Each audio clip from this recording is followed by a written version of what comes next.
some of the biggest changes that we saw the Department of Education do was make changes to the definition of sexual harassment, which now is using a federal court ruling.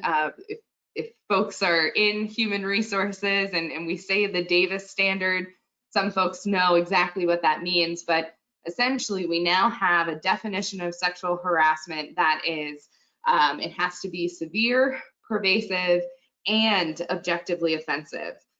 Before there were lots of ors in there, so that's a pretty high threshold.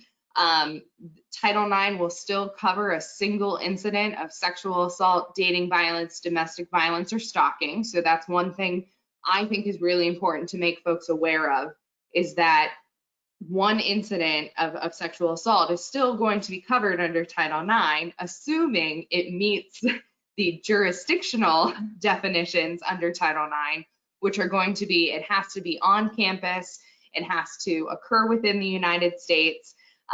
It can occur in property that is owned or controlled by a recognized organization, and that's primarily where we're seeing fraternities come into play here. Those fraternities and sorority houses, even if it's private property, that is still considered part of Title IX jurisdiction.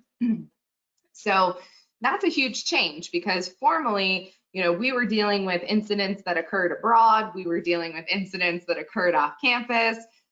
My institution, we are making the decision to still address incidents that occur off campus.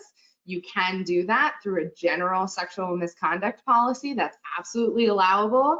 But if it meets the definitions under Title IX, it has to follow a very specific process and grievance procedure.